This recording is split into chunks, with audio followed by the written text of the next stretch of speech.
Audio Jungle.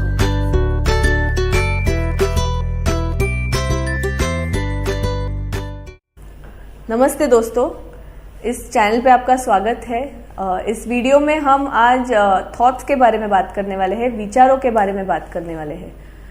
काफ़ी लोग हमें कंप्लेंट करते हैं कि हमें बार बार थॉट्स आते रहते हैं, कई प्रकार के विचार आते ही रहते हैं मन में, हम सोचते ही रहते हैं हमेशा।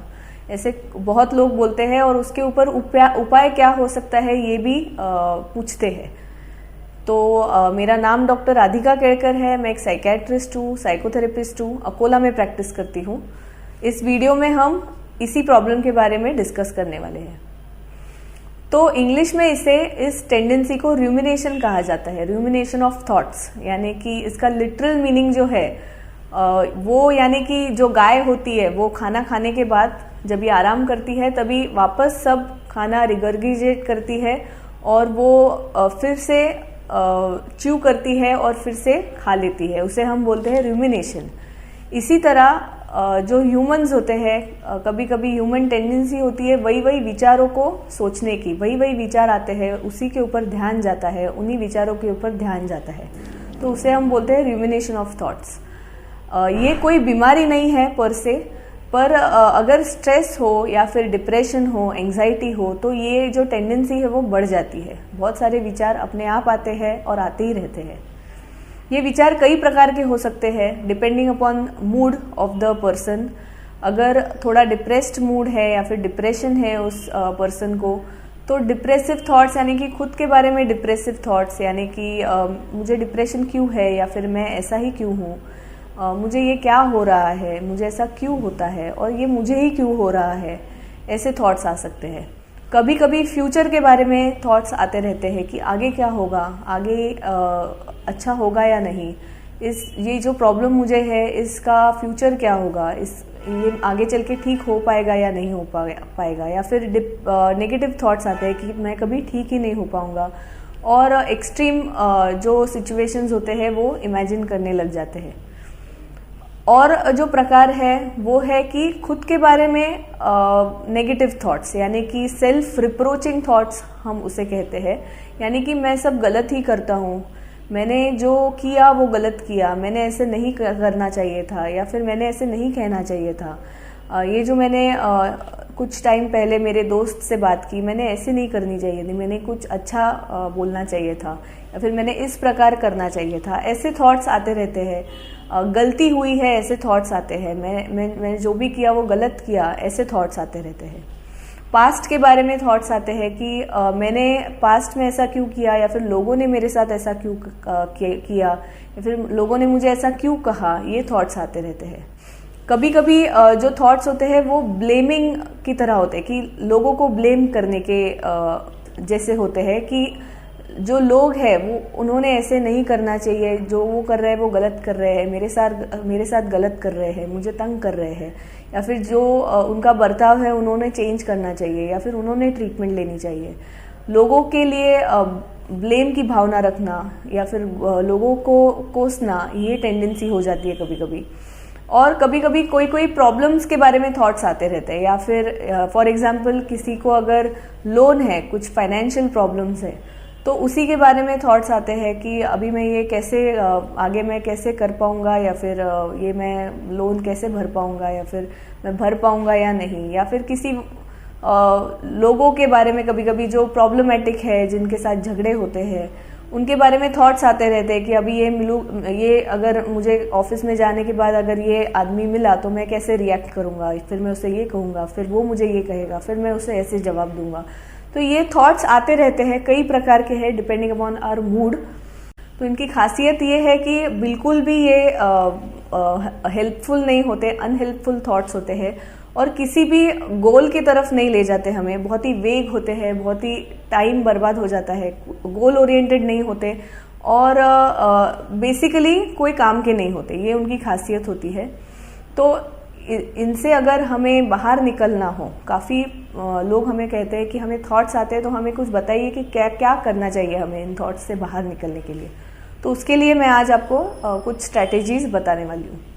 तो उसमें से पहला जो स्टेप है वो है कि आपको ठान लेनी है, आपको कमिट करना है कि मुझे ये थॉट्स के लिए ज़्यादा वक्त नहीं देना है, इनको ज़्यादा वक्त नहीं देना है, इनको ज़्यादा ध्यान नहीं देना है और मुझे इससे बाहर निकलना है। ये आपको पहले फिक्स करना होगा, ये आपको पहले डिसाइड करना होगा कि मुझे इससे बाहर निकलना है। फिर दूसरी जो बात है, ये आपको नोटिस करना पड़ेगा कि आपको ये थॉट्स कब आते हैं। यूजुअली ऐसे होता है कि जब आप अकेले हैं तब आते हैं, या फिर किसी पार्टी में गए तब आते हैं, या फिर किसी को मिले तब आते हैं, या फिर सोने से पहले आते हैं, या कुकिंग के टाइम पे आते हैं। ये कब आते हैं आपको ये थॉट्स, उनका टाइम कब है, कौन सी एक्टिविटी करते वक्त आते हैं, और आपको इमोशन ऐसा कोई इमोशन से रिलेशन है क्या, कि अगर आपको उदास लग रहा है तो ज़्यादा आते हैं, या फिर खुश होते हो तो ज़्यादा थॉट्स आते हैं, ऐसा कोई रिलेशन है क्या, ये आपको देखना है। फिर तीसरी जो बात है वो है कि जब आपको ये थॉट्स आने लगते हैं तो उस समय आपको एक तो अवेयर होना है कि ये थॉट्स मुझे शुरू हो गए हैं, और फिर आपको बाकी के सेंसेशंस के ऊपर फोकस करना है। यानी कि जब ये थॉट्स आते हैं तब आपका ध्यान अंदर चला जाता है, आपके दिमाग के अंदर चला जाता है, तो इसी ध्यान को, इसी फोकस को हमको बाहर ले जाना है। यानी कि आपको जो भी दिखाई दे रहा है, या फिर जिन लोगों के साथ आप बात कर रहे हैं उनके साथ इन्वॉल्व होने की कोशिश करें, वो क्या कह रहे हैं उनको कोशिश करें कि सुने। यानी कि आप हमारे जो सेंसेस है उनका उपयोग ज़्यादा करें, जो दिखाई दे रहा है उसके ऊपर देखें। ये बहुत ही बेसिक चीज़ें लगती है पर काफ़ी हेल्पफुल होती है। अगर आप बाहर निहार रहे हैं, अगर आप नेचर देख रहे हैं, तो आपके आजू बाजू में कौन से झाड़ है, क्या क्या नेचर है, क्या क्या सीनरी है आपके घर के बाहर में, ये आप देख सकते हैं। तो ये काफ़ी डिस्ट्रैक्टिंग होता है, काफ़ी रिलीविंग होता है एट टाइम्स। तो ऐसा कहते हैं कि आप आपका फोकस जो है सेंसेशंस के ऊपर ले जाइए।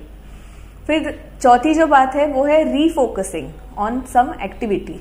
यानी कि आप ऐसी कोई एक्टिविटी करना शुरू कर दें जिसके ऊपर आपका ध्यान चला जाएगा। यानी कि आप कुछ लिखना शुरू करें, या फिर ड्राइंग शुरू करें, या फिर ऐसा भी कहा जाता है कि अगर कोई साफ सफाई बाकी है, पेंडिंग है, तो वो करें। क्योंकि आप जब आपके हाथ यूज़ करते हैं तो ऐसा कहा जाता है कि आपका जो मूड होता है वो थोड़ा एलिवेट हो सकता है। जब आप हैंड की मूवमेंट यूज़ करें, हैंड्स यूज़ करें, या फिर कुकिंग करें, कुछ बनाएं आप आपके हाथों से, तो ये जो एक्टिविटी होती है ये आपको रीफोकस करवाती है, आपका जो ध्यान है वो बढ़ जाता है। तो ये आप एक्टिविटीज़ करें। फिर दूसरी जो बात है, जो नेक्स्ट पॉइंट है, वो है कि जो शुड ट्रैप होता है कि ये ऐसा ही होना चाहिए, या फिर लोगों ने मेरे साथ ऐसा ही करना चाहिए, ऐसा नहीं करना चाहिए। ये जो शुड हम इंग्लिश में यूज़ करते हैं कि this should be like that, he should say this, he should not have said this, ये जो शुड ट्रैप है ये आप अवॉइड करें। ठीक है, कुछ बातें हो जाती है कभी कभी, जो नहीं होना चाहिए वो भी हो जाता है, तो it is okay. Do not take things so seriously all the time. फिर नेक्स्ट जो स्ट्रैटेजी है वो है माइंडफुलनेस प्रैक्टिस करना। माइंडफुलनेस के लिए आप इंटरनेट पे सर्च कर सकते हैं कि what is mindfulness all about. तो माइंडफुलनेस एक बहुत ही इफ़ेक्टिव टेक्निक है स्ट्रेस रिलीव करने की। तो माइंडफुलनेस आप प्रैक्टिस कर सकते हैं। एंड लास्टली बिहेवियरल एक्टिवेशन, यानी कि प्रॉब्लम सॉल्विंग, और आप एक्टिवेट हो जाए, यानी कि कोई तो एक्शन ले, आपका जो प्रॉब्लम है उससे बाहर निकलने के लिए कोई एक्शन ले, कोई स्टेप ले जिससे आपके प्रॉब्लम्स थोड़े कम हो जाए और आपको कुछ अच्छा मिले उस पूरी सिचुएशन के अंदर।